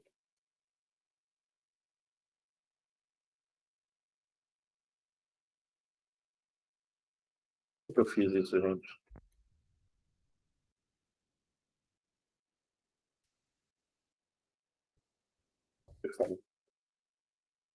Olha só. O que ele imprimiu? Imprimiu aqui o Hello World. Imprimiu sou o filho. O que é isso aqui? É o resultado do comando WC. Ou seja, o filho virou o comando WC. Ele deixou de ser uma cópia do pai para se tornar seu próprio comando, que é o comando WC P3 exec. Se eu rodar aqui, ó.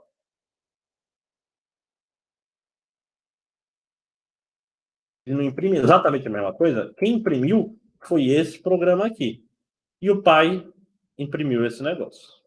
Então ficou claro para vocês que o exec transforma o filho em outro executável? Vou mostrar aqui o código. Tem uma coisa interessante aqui, né? Estão vendo esse print aqui?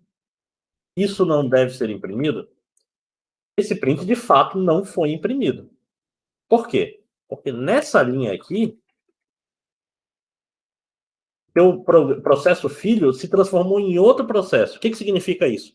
Ele joga fora toda a memória dele. Ele fala assim, essa memória aqui é inválida. Não precisa, é a memória do meu pai. Não preciso mais dessa memória.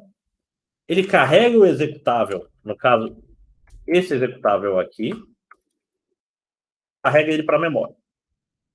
Faz aquele processo que eu falei na aula passada. Eu falei, né? O que acontece quando um processo é criado? Acho que é na outra aula, né? Faz todo aquele processo.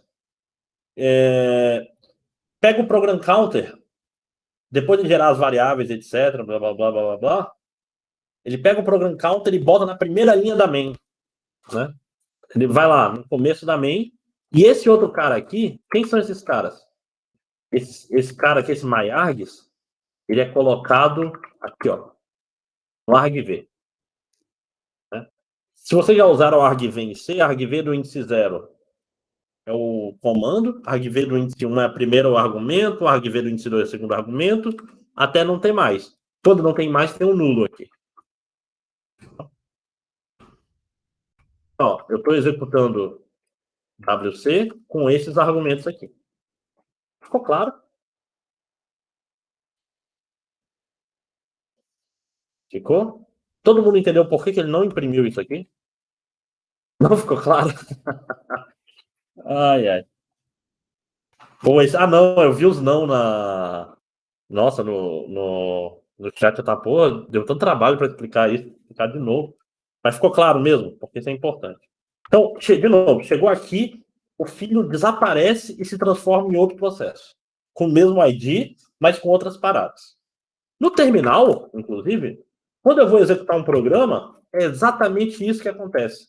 Ele gera um filho do terminal e depois altera o executável para ser o que eu digitei aqui. Diga, Ian. Antes eu tinha falado que quando fazia o fork lá, se matasse o pai, ia perder o filho também, né? Só Isso. que depois que dá esse exec, ele vira um outro processo. Se matar o pai, ele permanece, ele morre também. Não. Aí que tá. Não é que ele vira outro processo. Ele vira outro executável. O ID permanece o mesmo. Então, se matar o pai, mata o filho. Igual. Olha só, se eu tiver um programa rodando e fechar o terminal, ele fecha o programa também. Isso é o padrão do Linux.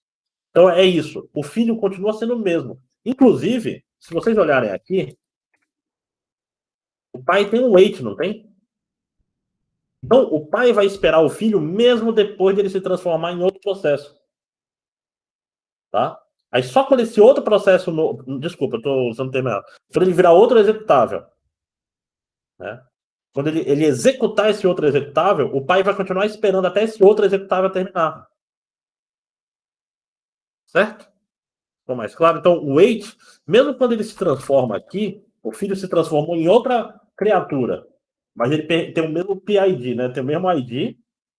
E o pai vai estar lá esperando por esse cara. E quando ele terminar, esse wait vai dar o ID original. Então, ó, se a gente olhar de novo aqui, olha a execução dele. O pai é o 351, o filho é o 352, e o pai estava esperando. Ó, pode ver que o pai rodou depois, né? O filho é o 352, e o retorno do wait foi o 352. Só depois que rodou o WC.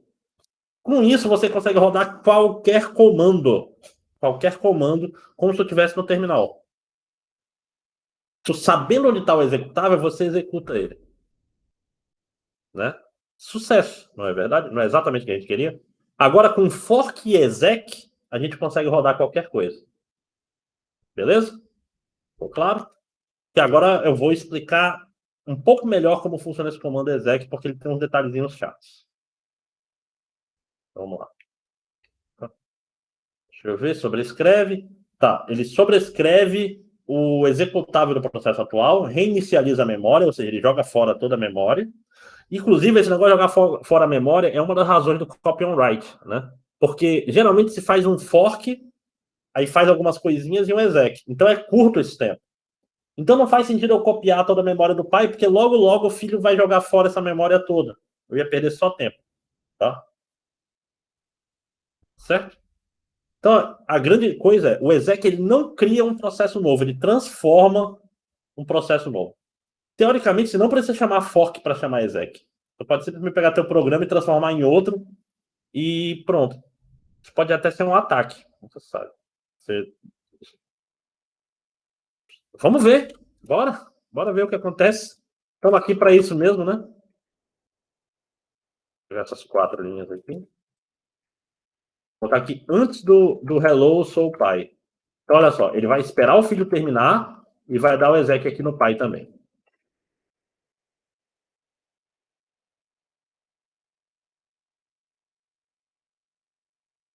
Nem eu sabia, que eu nunca tinha feito isso, sabia? Então, ó, olha só que interessante. O pai veio, fez exec e não aconteceu nada. Estranho, né?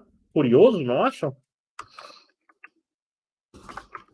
Eu também não sabia, não vou mentir para vocês. Vou pegar isso aqui. Vou fazer uma parada mais louca. Então, ó, do fork, faço aqui na tora.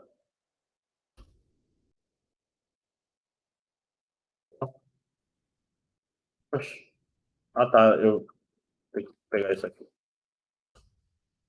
Ué.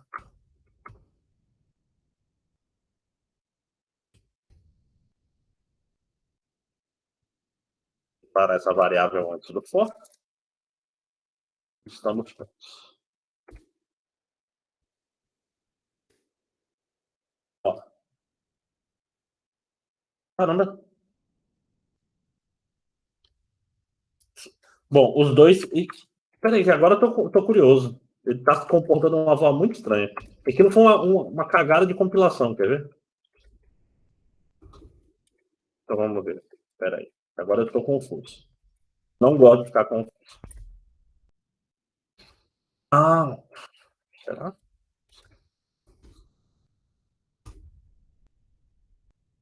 Agora sim o comportamento que eu esperava.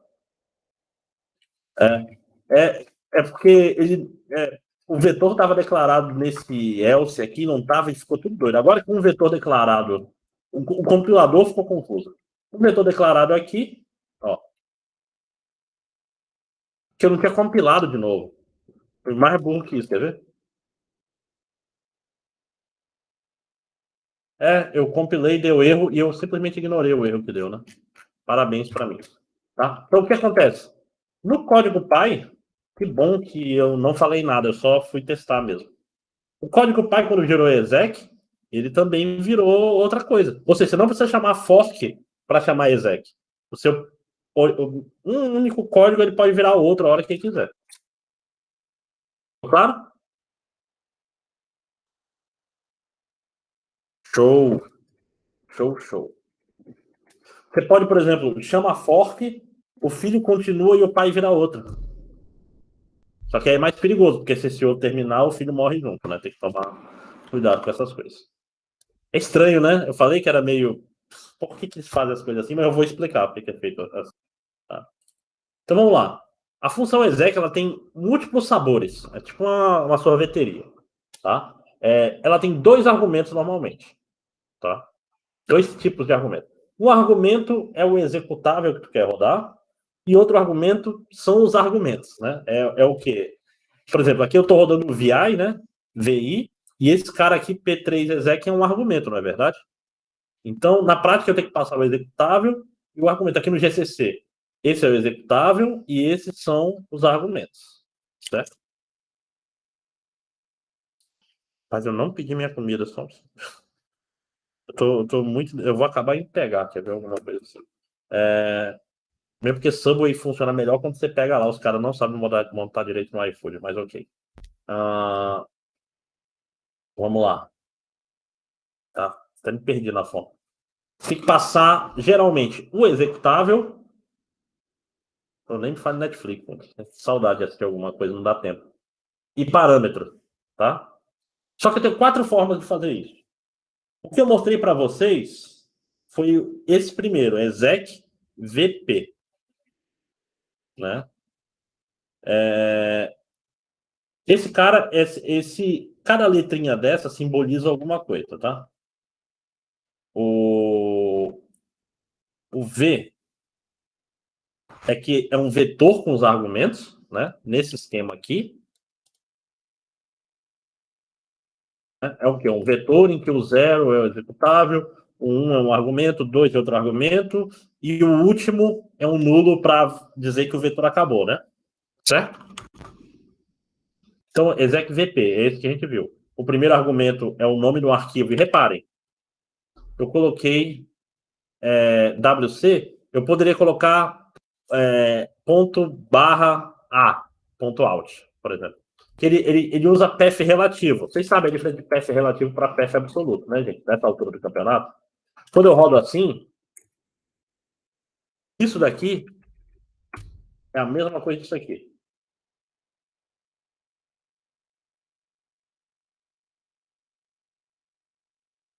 Né? Tá longe, né? Mas ok. Isso daqui, quando eu rodo desse jeito, eu estou falando rode num path relativo ao path atual que eu estou. No caso, ele olha, ponto barra, então é o próprio diretório atual, e ele procura o cara nesse diretório atual. Esse segundo aqui... aqui não funcionou, porque aqui tinha que escapar esse espaço. Mas ok. Não importa. Não, importa sim, eu quero ver funcionando. Tem que escapar esses espaços aqui. Então, ó, absoluto, ele tem tudo desde o raiz até o arquivo do executável, e o relativo é relativo à pasta atual onde está rodando, tá? Então, se eu quero path relativo, eu adiciono um P de path relativo. Se eu tirar esse P, significa que eu sou obrigado a passar o path absoluto completo, certo? Então, se eu adiciono P, é relativo, se eu tiro P, é o path completo. Se eu trocar esse V por L, eu, ao invés de fazer um vetor, eu coloco um monte de string separada por vírgula. Parecido com o quê? Parecido com printf. Né? Então, exec add p, ele vai ter lá executável, vírgula, argumento 1, vírgula, argumento 2, vírgula, argumento 3, e assim por diante. Se ele tem p, ele é do path relativo. Se ele não tem p, é o path absoluto. Por último, aqui é uma sopa de letrinha, não necessariamente tem esse V ou não. Se eu adicionar um E, eu também boto variáveis de ambiente. Vocês sabem o que é uma variável de ambiente? É isso aqui. Vocês sabem porque vocês já trabalharam com Java, né? Vocês sabem que é horroroso. Tem que botar o Java Home, tem que deixar tudo certinho, senão não vai funcionar, não é verdade? Ou seja, você consegue passar variáveis de ambiente para o seu programa, ao invés de passar parâmetros. Ficou claro? Isso aqui é aquela história. Na dúvida, 10 segundos de Stack Overflow vocês entendem. Para terminar hoje, 9h30 já, eu acho que eu consigo fazer 7 slides. Os 45 minutos resolve. Né? Para terminar, eu quero falar para vocês por que essa API é desse jeito. O que passou na cabeça do Dennis Rich e do Ken Thompson para pensarem... Porque essa é a API do Unix. A API é velhona. Por que eles pensaram em fazer ela assim? Né? Eu, da primeira vez que eu vi, pensei, caramba, esse negócio é estranho. Esse negócio não faz muito sentido, esse negócio. Essa coisa de maluco. Por que caralho o cara queria fazer isso desse jeito? Na verdade, o que eles viram brother, simplesmente pegar e executar não é tão flexível. A gente quer mais flexibilidade. A gente quer poder injetar código antes de executar. A gente quer preparar o ambiente antes de executar. Isso daí foi essencial para a criação de terminais. Tá? Os terminais são feitos baseado nisso. Você dá um enter no terminal, ele dá um fork na hora, e o próprio fork define o que tem que fazer ou não. Isso serve para implementar, inclusive, o e-comercial, né? Tu dá um fork e não dá o wait. Pronto, o bicho já roda sozinho. Não é verdade? Então, na prática, o jeito que o fork foi implementado, separado do exec, né? Porque no Windows é uma chamada system. Dá um system e ele executa o comando que está lá dentro e acabou. Não tem fork, não tem exec. Por isso que o terminal, né, era tão palha no Windows. No Linux, não. No Unix, é muito elegante, cara. Tu aperta Enter, ele dá um fork. E no fork, o filho vai ver, legal, eu vou preparar aqui as coisas. Tá? Essa preparação é que faz o terminal do Linux ser tão mágico. Ele poder fazer tanta coisa interessante. Né? Na prática, um terminal, um iTerm, qualquer coisa que você vai usar, um bash, ele é um programa escrito em C, inclusive. Igual, vocês podem fazer o terminal de vocês. É um programa qualquer que ele tem um prompt que o cara digita, aperta Enter e pronto. É um programa em C que lê coisas do teclado. Não dá para ser mais básico que isso, né? Quando você aperta Enter, dependendo do terminal, ele pode chamar fork antes, eu acho que é mais elegante, chama fork, e o filho já começa. Esse executável existe aí? Ele está em algum dos paths? Se não tiver, já dá logo um erro. Achei o executável, preparo tudo e chamo o exec. Enquanto isso, o pai dá um wait nesse filho que nasceu. A não ser que você coloque E comercial, que aí o if está lá, tipo, se tem E comercial, se não tem E comercial, wait, está lá bonitão no código, né? Além disso, isso permite umas paradas muito loucas. Vocês conhecem a questão de concatenar entrada e concatenar saída? Essa é uma pergunta boa. Eu vou mostrar a magia do terminal, apesar de que alguns já devem conhecer, mas terminal é lindo. Se você é bom em terminal, você ganha muita velocidade no Linux, tá? Então, vamos dizer aqui, eu tenho... O que é esse ARC mais 600 aqui? Okay. Olha. Eu já sei até o que eu fiz aqui. Eu tenho esse WC-L, né? WC. Vou fazer um WC em todos os arquivos. Legal, né? O que esse cara está fazendo? Ele está olhando... como se diz? Todos os caras que têm... contando tudo de todos os arquivos, certo? Outro exemplo, eu posso dar um comando como...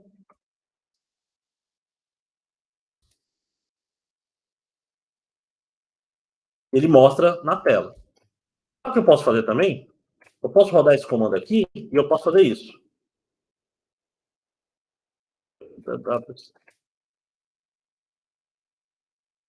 Reparem, não saiu nada. O que aconteceu? A saída do programa, que deveria sair no terminal, ou seja, são prints, ao invés desse print acontecer na tela, ele aconteceu em outro lugar. Em que lugar ele aconteceu? Aconteceu dentro desse arquivo saída WC. Então, repare, o que eu fiz?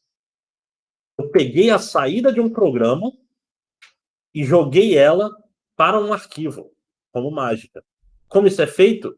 Isso é antes do exec, você prepara o programa para falar. O filho vai lá e fala, fecha a saída padrão e abre esse arquivo como saída padrão. É basicamente isso. Eu consigo fazer a mesma coisa como deixa eu ver aqui. Com entrada também, deixa eu ver se vai funcionar isso. Tem esse comando cat. Esse comando aqui, deixa eu só... Ignorem por enquanto o pipe, tá? Esses são os prints que tem nesse cara. Uma forma de fazer isso aqui, o grep é um comando que ele recebe uma entrada e procura linhas que tem o que está escrito aqui.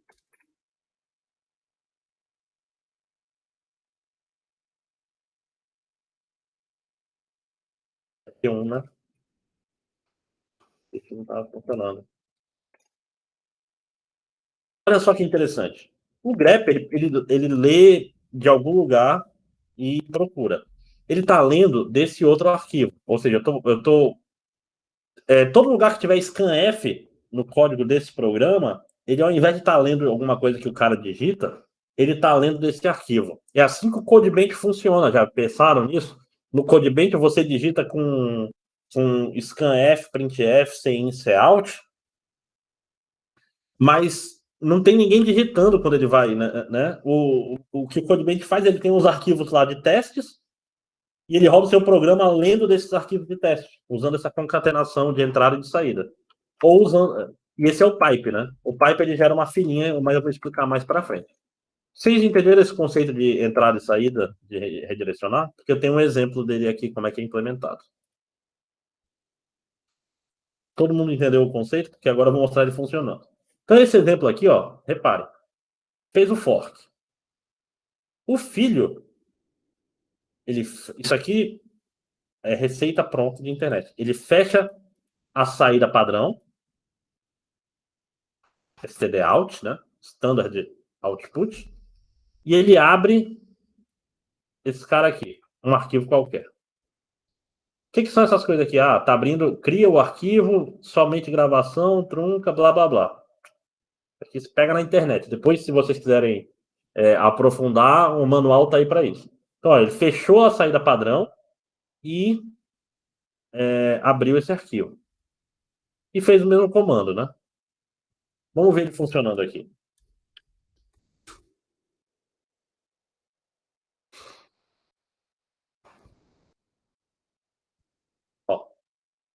Mesmo cara aqui. Fechei a saída padrão e abri um arquivo. Agora, olha só o que vai acontecer. Ele vai rodar esse comando wcp4 saída. Assim. Vai rodar esse comando. Só que ele fechou a saída padrão e abriu uma outra saída.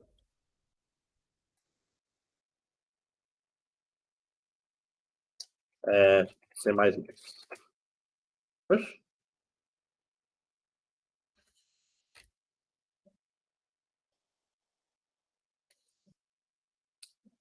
Quando os erros estiverem muito feios, isso é erro de link.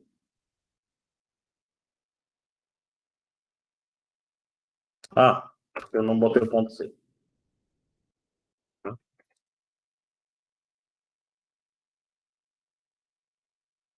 Ó, vai imprimir o quê? Sou o pai terminando aqui. Não imprimiu mais nada. Sendo que ele executou esse comando WC. Então era para ele ter impresso o conteúdo desse WC. Só que ele só imprimiu isso aqui. Vamos ver o que aconteceu. Ao invés de imprimir no terminal, ele imprimiu nesse lugar que eu defini. Então, na prática, o que está acontecendo é, no fork, o fork é feito, o filho define esses detalhes. Então, no terminal, quando eu faço isso aqui, por exemplo, ele faz o fork e esse filho vai olhar, legal, o comando é grep. Esse é o argumento. Opa, tem isso aqui, então eu fecho a entrada padrão e abro esse arquivo como entrada padrão. E aí sim ele faz o exec. Outro exemplo, esse aqui. O comando é WC, o asterisco, ele até trata asterisco. Não sei. Não. Será? Não vou fazer não. Próxima turma se lascou, se eu lembrar. O asterisco, o terminal que trata, ele pega a lista de todos os arquivos lá e substitui aqui separado por espaço. Não vou fazer não. Tem pouco tempo. Mas eu queria. E ele olha, tem um maior. Se tem um maior, então eu fecho a saída e abro esse nome de arquivo aqui. Então, é por isso que o fork é tão interessante. Você faz o fork e antes de executar uma coisa, você tem um tempinho ali que o seu programa pode fazer mais processamento. Que é por isso que ele é tão legal. Beleza? Se eu fizer, aí se tiver isso aqui, esse daqui não, esse ampersand, ele vai para o pai. O pai olha, opa, tem um ampersand, então eu paro, eu não preciso esperar. Ampersand, ou é comercial. Entenderam?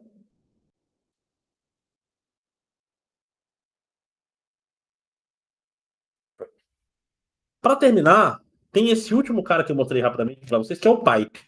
O pipe ele é uma coisa relativamente nova. Ele não é nem redirecionamento de entrada, nem redirecionamento de saída. Ele é os dois.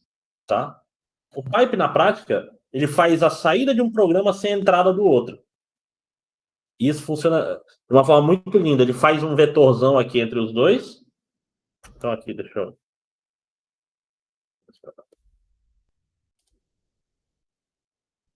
Então, aqui, por exemplo. Isso aqui, ele gera um bufferzão, né? Um vetor. E aqui outro vetor. Então ele dá esse comando, cat arquivo.txt. Isso vai jogando coisas nesse vetor. Como tem um pipe, ele, ao invés de imprimir isso na tela, ele vai imprimir nesse vetor. E esse cara aqui, grep palavra, ao invés de procurar essa palavra em algum lugar, ele vai procurar nesse vetor. Então, conforme esse cara imprime, esse cara aqui vai lendo. Certo? Se por um acaso esse cara parar de escrever, esse outro bloqueia também, né? Como se aqui, você entra no scanf e não digita. O seu programa não fica parado. Aqui é a mesma coisa, o cara aqui vai ficar esperando. Professor, e se encher esse buffer? Bloqueia esse outro aqui até esse cara aqui consumir. Esse buffer vai ter um tamanho. O buffer é uma fila, né? Um vetor. Se o vetor encher, aí o escritor fica parado. Se o vetor esvaziar, aí o grep aqui com o consumidor fica parado. Só que esse grep imprime também. E tem um outro pipe aqui. Então esse cara vai imprimir aqui. E esse outro vai consumir. E esse vai imprimir na tela.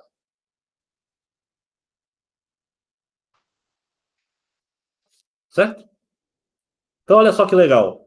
com esse pipezinho, você consegue fazer uma fila, concatenar um programa no outro. Você faz o print de um virar o scanf do outro, o cout de um virar CIN do outro.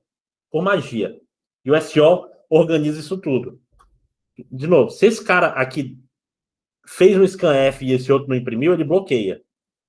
Né? Ele vai ficar lá em bloqueado, esperando esse cara. Assim que esse cara imprimir, esse cara desbloqueia, consome e faz o que tem que fazer, imprime aqui, aí esse cara acorda, consome e assim vai. Faz um pipeline. Né? Pipeline, você já deve ter visto, é arquitetura. Esse nome vem. Pipeline é um cano, uma tubulação. Como é que fala isso em português? O pessoal usa para petróleo, né? É um cano, né? Gasoduto ou um oleoduto. Oleoduto é um pipeline, por exemplo. Né? É um duto. Pipe é duto, é cano. Né? E é isso. Isso funciona super bem. E é uma chamadinha de sistema. É uma chamada de sistema que você fala: essa é a entrada do pipe e essa é a saída do pipe. Só isso. Certo? Para terminar, penúltimo slide. Acabando, que fome. Tem outras chamadas que são super interessantes. Um exemplo é a chamada kill. Chamada kill, você recebe um número de um processo e dá um sinal de morte para ele. Esse sinal pode ser de 1 a 9, tá? Um é, por favor, você pode, por favorzinho, quando der aí, tu termina. E o 9 você vai atrás e dá logo uma facada. Você nem fala nada. Por que tem esses sinais? Porque é importante tu ter tanto uma forma de tu avisar: ei, gente, não te quero mais não. Tem que salvar aí e termina assim que der. E também é importante falar: meu irmão, morra. Né? Como diria um certo prefeito, morra. Tem que ter os dois. Né? Quando você fecha o Windows, o Excel vai estar lá para falar: ei, não vai fechar porra nenhuma do Windows não, porque tem uma coisa para salvar aqui. Aí ele cancela tudo. Por quê? Porque o Excel resistiu àquele... Ele recebeu o sinal, aí ele olha, tá salvo o que o cara digitou aqui? E não tá. Aí ele faz aquele alerta e não morre. Mas se tu forçar a encerrar, tu dá um sinal mais alto, aí o SEO vai lá e mata o cara, não tá nem aí. Então aqui eu tenho esses dois meios de funcionar. Tá? E tem um monte de outras coisas. O manual tá cheio dessas coisas. Tá bom? Pessoal, o laboratório é esse. E para ver se vocês entenderam bem, eu vou agora, ao vivo, deixar visível aqui o nosso trabalho. Ele está invisível aqui no Colab. Espera aí, agora está visível. Vocês já podem ver lá se vocês gostarem de spoilers. Aqui, que é o proto-terminal, o meu clássico. Vocês escaparam na trave de eu aumentar ele um pouquinho. Mas não vou aumentar não, porque eu estou legal hoje. Então, trabalho é fazer um terminalzinho super simples em quartetos. Quartetos, super fácil, porque o prazo é curto, é para a próxima sexta-feira. Tá? É bem simples, é super simples mesmo. Então, recomendo a vocês encapsularem essa parada. Né? Uma pessoa, pelo menos, cuidar de tratar string, que é chatinho, né? Que tem que ser em C essa parada. Pode ser em C++, não. Tá?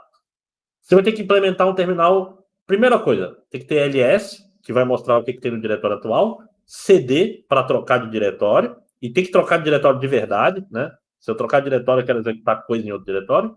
E o pwd, que mostra o diretório atual, que eu também vou usar para verificar se o cd está funcionando. Tá? Ah, professor, é para usar o ls do Linux ou o meu? Tanto faz. CD também, tanto faz. Funcionando, tanto faz. Ele tem que rodar esses comandos que já existem no Linux. Se eu fizer isso aqui, é para funcionar. Se eu fizer isso aqui e tiver instalado o VI na minha máquina, é para funcionar. Certo? Então, tudo que está no Linux tem que funcionar. Além disso, ele tem que funcionar com programas que estão na pasta local e com coisa relativa, com um path relativo. Certo? Beleza? Até agora tá fácil. né? Ou seja, vai ter que ler essa string e preparar o exec. Super fácil. Só que aí vem o filé, vocês têm que fazer essas 4 coisas que eu mostrei na aula de hoje. Jogar a saída para um arquivo, ler a saída de um arquivo, ler a entrada de um arquivo, pipe, que é uma chamada de sistema pipe, vocês podem procurar. Não copiem esse terminal da internet. Eu vou falar a coisa que eu falei para outra turma. Feature a mais, eu vou tirar ponto. Por quê? Porque quanto mais feature a mais sinal que você pegou pronto em algum lugar. Eu quero que vocês façam. Esse negócio é rápido. Eu faço em meia hora. E vocês são 4 pessoas. Então, ele tá com tab? Eu vou tirar ponto, bicho. Ele tá com muita firula? Eu vou tirar ponto. Façam um trabalho simples. Não tentem me enganar. O que eu acho na internet, se eu achar na internet é 0. Né? Pois é. É o bem. Não, depois do jantar, né? Só depois do jantar eu faço. E o ampersand, que eu já até disse nessa aula como faz. Né? Então, quais são os cenários que a gente tem que fazer? Rodar um programa assim, com ponto e barra, ou sem, né? Esse aqui vai estar com PF. Tem que funcionar igual do Linux, né? Rodar com N argumentos, até 2, né? 1 ou 2 argumentos. Rodar com ampersand, comercial. Jogar a saída para um arquivo. Ler a entrada de um arquivo e rodar com pipe. E algumas misturas. Rodou isso aqui com ampersand em todos. Por exemplo, esse cara aqui pode ter pode ter argumentos. Esse cara aqui pode ter. No pipe, esse segundo cara pode ter argumentos. Mas, para simplificar a vida de vocês, não vai ter, por exemplo, 2 pipes. Ou um pipe e jogar a saída para alguma coisa. Tipo assim, isso aqui é bem normal. Cadê um pipe aqui? Eu não fiz, né?